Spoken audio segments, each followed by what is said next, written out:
Hello, I'm Jay, and this is Relax with Jay. I create calming videos that allow you to relax and or drift off to sleep. If you enjoy my videos and find them helpful, please hit the like button, subscribe, and click on the notification bell. I hope you enjoyed this video and may it bring you restful sleep. Tonight, I'll be reading the 4th chapter of the book called Pride and Prejudice by Jane Austen. If you enjoyed this chapter and would like me to read more, please let me know. Chapter 4. When Jane and Elizabeth were alone, the former, who had been cautious in her praise of Mr. Bingley before, expressed to her sister how very much she admired him. "He is just what a young man ought to be," said she, "sensible, good-humored, lively, and I have never saw such happy manners, so much ease, with such perfect good breeding." "He is also handsome," replied Elizabeth, "which a young man ought likewise to be, if he is possible can. His character is thereby complete. I was very much flattered by his asking me to dance a second time. I did not expect such a compliment. Did not you? I did for you, but that is one great difference between us. Compliments always take you by surprise, and me never.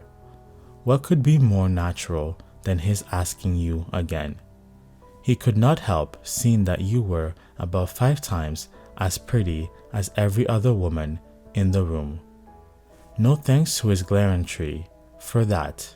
Well, he certainly is very agreeable, and I give you leave to like him. You have liked many a stupider persons. Dear Lizzie, oh, you're a great deal too apt, you know, to like people in general. You never see a fault in anyone. All the world are good and agreeable in your eyes. I never heard you speak ill of a human being in my life. I would wish not to be hasty in censuring anyone, but I always speak what I think.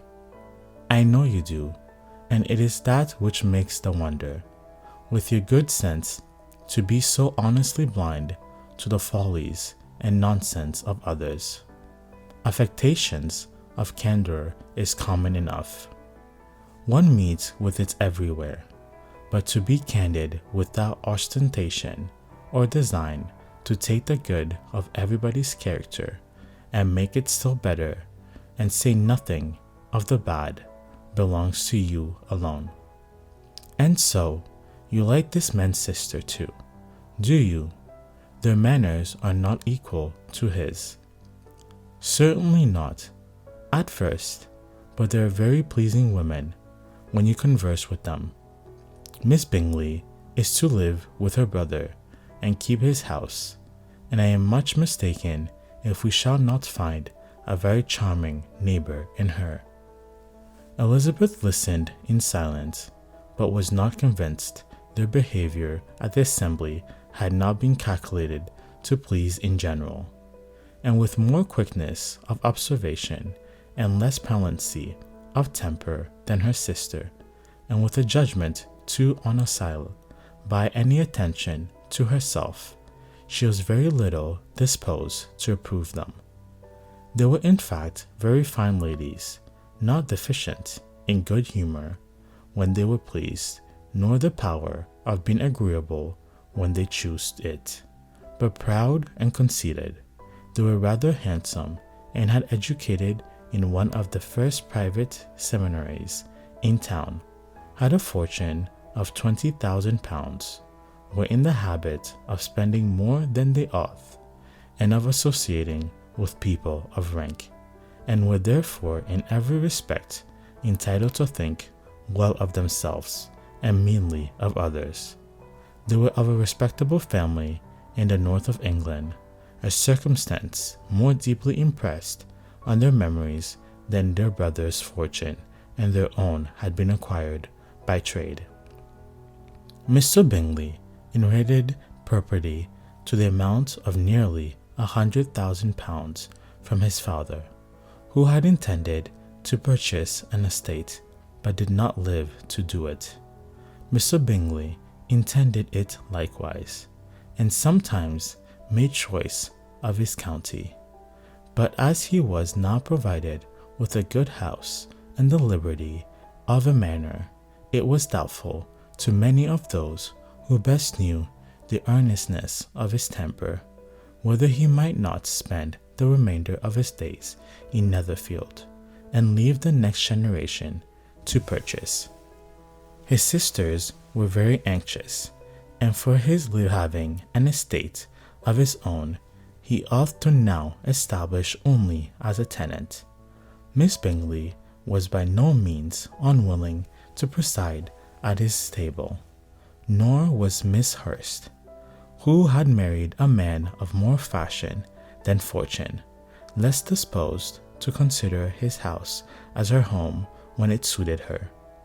Mr. Bingley had not been of age 2 years, when he was tempted by an accidental recommendation to look at Netherfield.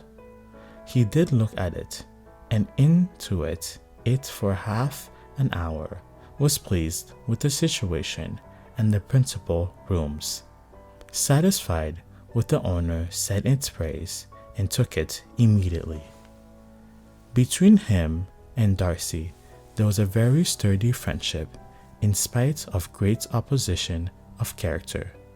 Bingley was endeared to Darcy by earnestness, openness, and ductility of his temper, though no disposition could offer a greater contrast to his own, and though with his own he never appeared dissatisfied.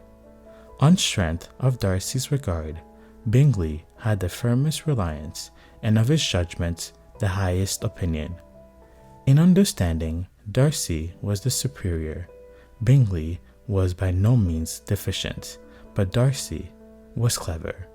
He was at the same time haughty, reserved, and facetious, and his manners, though well-bred, were not inviting. In that respect, his friend had greatly the advantage. Bingley was sure of being liked wherever he appeared. Darcy was continually giving offence. The manner in which they spoke of the Meryton assembly was sufficiently characteristic. Bingley had never met with pleasanter people or prettier girls in his life. Everybody had been most kind and attentive to him. There had been no formality, no stiffness. He had soon felt acquainted with all the room, and as to Miss Bennet, he could not conceive an angel more beautiful. Darcy, on the contrary, had seen a collection of people in whom there was little beauty and no fashion, for none of whom he had felt the smallest interest, and from none received either attention or pleasure. Miss Bennet he acknowledged to be pretty, but she smelled too much. Miss Hurst and her sister allowed it to be so, but still they admired her and liked her, and pronounced her to be a sweet girl, and one whom they should not object to know more of. Miss Bennet was therefore established as a sweet girl, and their brother felt authorized by such commendation to think of her as he chose.